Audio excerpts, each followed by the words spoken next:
So let's talk a little bit about leadership. What do you think makes a strong leader? It's a bunch of things, and there's a fair bit of research on this, and we have our own intuition about it. I'm beginning to think that one of the most important qualities in any kind of leader is humility, which is basically not thinking that not being anchored so much in your own position, and a willingness to listen, a willingness to serve first and lead next.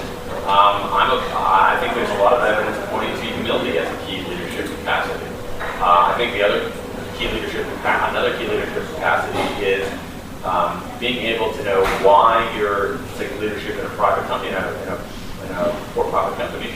Why are you in business in the first place? And knowing why you're in business in the first place and being able to convey that to people. So giving people a sense of mission, so that when people walk in the doors, they know why they know why the company exists, and they know why their individual piece contributes to a larger whole. So I think that sense of vision and purpose coupled with humility is very, very powerful. And in some ways it goes against some of the stereotypes of leadership that we have, which is very kind of commanding, chest-thumping, loud form of leadership.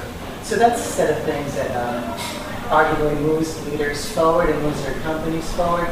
Talk to me about some of the traits that hold leaders back and their companies back as yourself. Yeah, I think there are a lot of things. I think part of it is a lack of attunement. That is, that there's some interesting research showing that when people accumulate power, their perspective-taking abilities, that is, their ability to see the world from someone else's point of view, degrades. And I think that holds people back. So I think being anchored too much in their own position.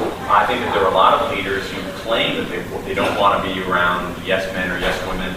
They want to hear bad news early. I think that most leaders actually don't behave that way. I think they want to be surrounded. Many of them, not all, many of them want to be surrounded by yes people. Many of them don't like to be challenged. And so I think that kind of anchoring in your own position is very detrimental. The other thing that I think, not to put the blame at the door of the individuals, I think certainly in the private sector, for publicly held companies, there's a huge pressure on short-term thinking. Huge. And I think that holds them back too. That's a systemic problem. That's not a problem of individuals. So to me, that kind of anchored, really being anchored in one's own perspective, having kind of blinders on, or blinders looking into a mirror, is dangerous. Coupled with some of the systemic pressures of being focused maniacally on the next order, can really hold people back. So any other, you can call them warning signs that a leader who is living that bad dream should be mindful of, that would say to them, I either have to shape up or maybe it's time for me to go. What are you seeing out there? That's a good question on warning signs. I mean, I can look at this anecdotally. I think one warning sign would be, are some of the talented people leaving? Are some of the really great, solid, strong performers, are they leaving? The second thing would be, and this is going to sound bizarre, but do you understand the jokes that people are making internally? And so a lot of times they don't necessarily do that. They don't necessarily understand some of the internal lingo and internal jokes inside their company. That to me is always a warning sign. Another warning sign, which I like, I got this from an old boss of mine, a guy named Robert Reich, who was the labor secretary in the U.S. for a while. He had this thing that he called the pronoun test, where inside of a company, you listen to how people talk, and you said, when they talk about their own company, so we asking which company, do they refer to it as we or do they refer to it as they?